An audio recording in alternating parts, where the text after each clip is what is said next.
Kembali lagi bersama channel Dunia Horor. Channel yang menceritakan kisah-kisah mistis atau cerita-cerita horor. Sebelum mendengarkan atau menonton video ini, jangan lupa klik tombol subscribe, like, dan komen. Kita langsung ke ceritanya. Cerita ini yang berjudul Kisah Teror Arwah Gentayangan. Rumah bergaya Indis itu terletak di komplek perumahan lama di pusat kota. Berjajar di sepanjang jalan tanpa rumah-rumah beratapan limasan dan jendela besar dengan arsitektur kolonial. Umumnya memiliki halaman luas dengan pohon-pohon peneduh yang asri. Rumah yang menunjukkan simbol kekuasaan dan hanya orang-orang berstrata sosial tinggi yang mampu memilikinya. Haryo tertarik dengan iklan kontrakan di situs online. Harga yang cenderung miring dengan lokasi strategis dengan kampus dan pusat ekonomi perkotaan. Segera ia menghubungi nomor kontak yang tertera. Tanpa banyak menawar, Haryo mendatangani perjanjian kontrak rumah itu untuk jangka waktu 2 tahun. Bersama kelima teman kuliahnya di Fakultas Ekonomi, Haryo menempati rumah itu sebagai tempat tinggal bersama. Mereka berbagai kamar. Haryo menempati kamar depan, Bimo dan Chris memilih kamar tengah, sedangkan Anton dan Sarwo sekamar di pavilion belakang.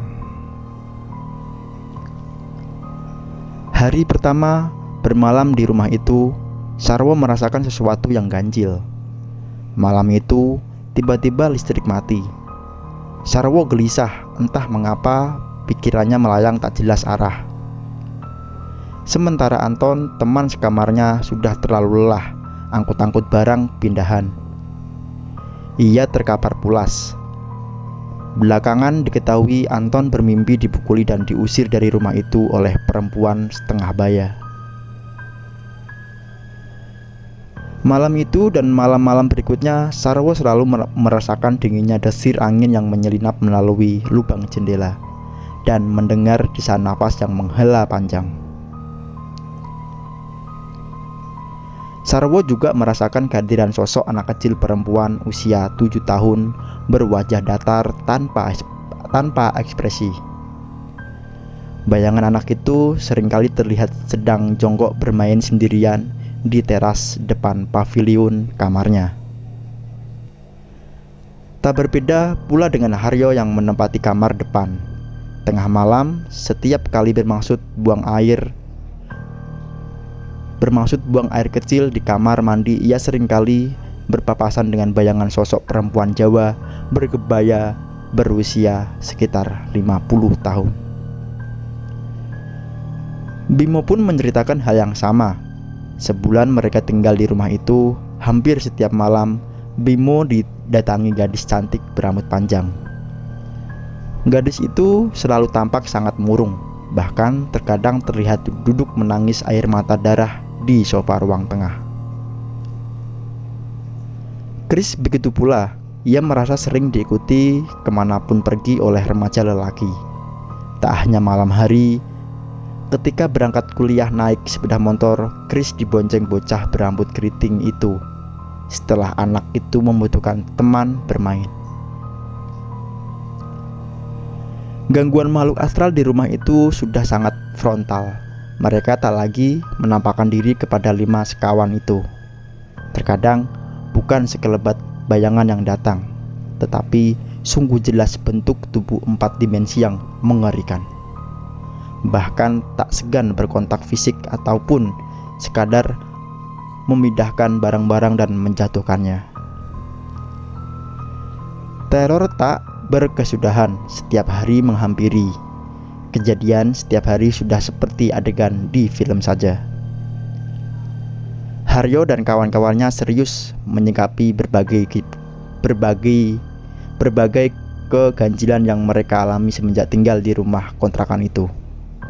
Mereka mengidentifikasi setidaknya ada 4 makhluk tak kasat mata yang berbagi tempat tinggal. Seorang ibu dan ketiga anaknya. Anton berupaya mencari tahu melalui penelusuran online. Ia hanya mendapati bahwa rumah itu dulunya adalah milik pembesar pabrik gula di zaman Belanda.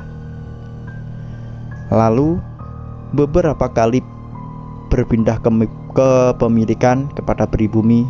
Tak puas dengan informasi yang didapatkan, ia pun berupaya mencari jejak dengan bertanya kepada orang-orang yang terkait. Rahmat, si tukang becak tua, justru menyimpan banyak informasi. Sudah 25 tahun ia mangkal di ujung jalan kawasan itu. Kepada 5 sekawan itu, Rahmat menceritakan tentang keberadaan rumah itu. Rumah itu seringkali bergonta-ganti penghuni. Setiap kali ada yang mengontrak, tak ada yang betah lebih dari 6 bulan lamanya. Konon, menurut Rahmat, dulu di tahun 1960-an, pemilik rumah itu bernama Pak Prahasto, seorang pengusaha batik yang kaya raya. Namun, Pak Prahasto menggunakan cara pesugihan untuk mengumpulkan hartanya. Ia pun rela mengorbankan ketiga anak dan seorang istrinya untuk dijadikan tumbal. Tak banyak yang bisa mereka perbuat setelah mengetahui hal itu. Kelimanya tak sanggup untuk pindah kontrakan lantaran tak memiliki uang lagi. Akhirnya mereka memutuskan untuk selalu rutin sholat berjamaah dan selalu memanjatkan doa untuk arwah-arwah yang ada. Meski tak hilang, gangguan jelas berkurang.